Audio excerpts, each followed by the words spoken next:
नमस्कार दोस्तों, आज का ये वीडियो शुरू करने से पहले एक सवाल आप सभी के लिए। आप में से कितने लोग ऐसे हैं जिन्होंने वहीं पढ़ाई किया या वहीं पढ़ाई कर रहे हैं जिसमें उनका मन था या इंटरेस्ट था, वो भी बिना किसी के दबाव में आए हुए, इन्फ्लुएंस में आए हुए, अनबायस्ड आंसर। सोचिए, यही सवाल आपसे आपका रिक्रूटर पूछता है, आप इसका जवाब क्या देंगे? तो वीडियो को अंत तक जरूर देखें इस सवाल के जवाब को प्रॉपरली बताने के लिए।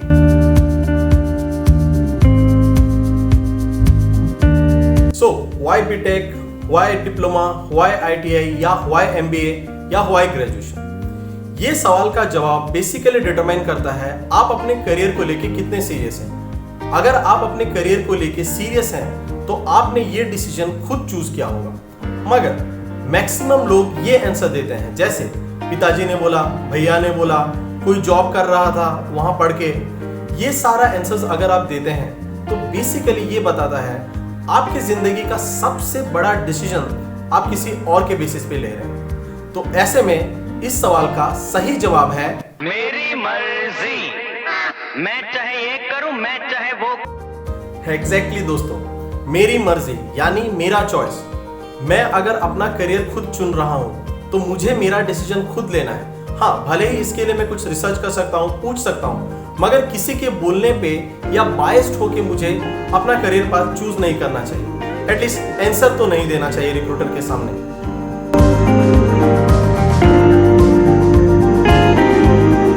चलिए जवाब को थोड़ा कस्टमाइज करते हैं, यानी डिफरेंट सब्जेक्ट्स को लेके आपका जवाब क्या होना चाहिए। से फॉर एग्जांपल इंजीनियरिंग में जनरली देखा जाता है प्रिंसिपल्स को, यानी कोई चीज काम कैसे करता है इसके पीछे का लॉजिक। वहीं अगर मैं आईटीआई लेवल पे चले जाऊं तो यहाँ पे आप बहुत ज्यादा प्रैक्टिकल करते हैं, यहाँ प्रिंसिपल सीखते हैं मगर काफी कम अमाउंट में। तो अगर कोई पूछता है व्हाई मैकेनिकल इंजीनियरिंग, तो आप ये जवाब दे सकते हैं कि from the childhood I always love how the machines work, I wanted to learn their principles. वो काम कैसे करते थे ये मुझे सीखना था, इसीलिए मैंने डायरेक्ट बीटेक किया। से फॉर एग्जांपल कंप्यूटर साइंस, तो आप बोल सकते हैं I always loved how this software work और how this application work. Software काम कैसे करता है या एप्लीकेशन काम कैसे करता है, मुझे ये जानना था, इसी वजह से मैंने कंप्यूटर साइंस इंजीनियरिंग ली। आप अपने इंजीनियरिंग ट्रेड के हिसाब से आंसर को खुद कस्टमाइज कर सकते हैं।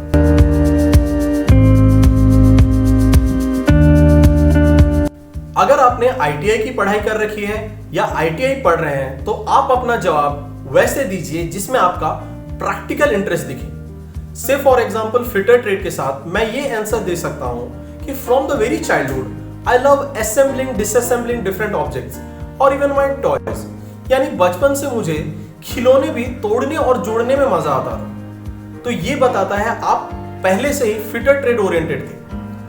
से इलेक्ट्रीशियन ट्रेड के लिए आप ये जवाब दे सकते हैं कि from the very childhood I love to play with the switch boards, sensors. बचपन से मुझे स्विच बोर्ड, सेंसर्स, इनके साथ काम करने में मजा आता था। अगर आपका एमएमबी ट्रेड है तो आप ये भी बता सकते हैं कि मुझे बचपन से गाड़ियों का शौक था। I loved how this vehicles basically work and I love to repair them. मुझे गाड़ियां ठीक करने में मजा आता था। तो आप अगर आईटीआई पढ़ रहे हैं या डिफरेंट वोकेशनल एजुकेशन पढ़ रहे हैं तो उसमें आपका प्रैक्टिकल ओरिएंटेड दिखना बहुत जरूरी है।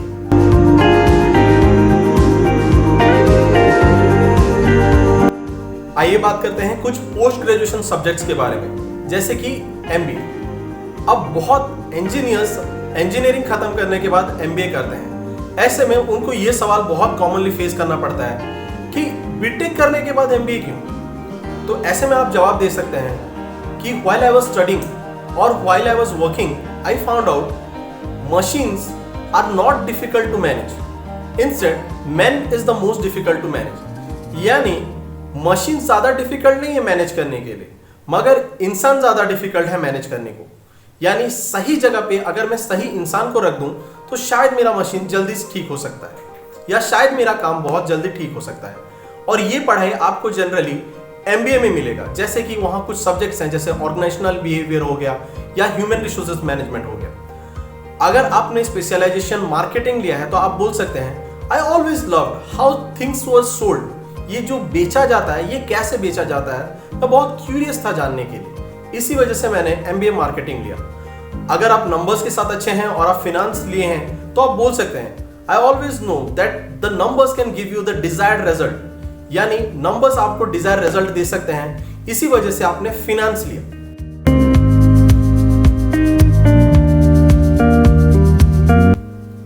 तो बेसिकली आज के वीडियो का बॉटम लाइन यही है कि आप जो भी आंसर दे रहे हैं वो ये बताए कि आपका उस पढ़ाई के लिए आपका इंटरेस्ट है या पैशन है। तो ये तो था आज का सवाल और जवाब। एक और बोनस सवाल जवाब हो जाए, Why are you reading in ABC Institute and not XYZ Institute?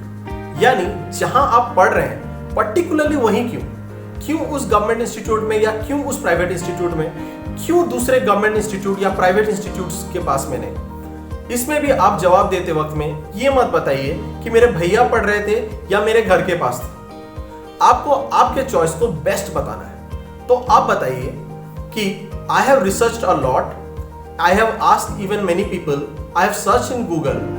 मैंने बहुत जगह रिसर्च किया और बहुतों से पूछा, गूगल पे सर्च किया और उसके बाद में जाना ये इंस्टीट्यूट बेस्ट है in terms of education, placement, infrastructure and teachers.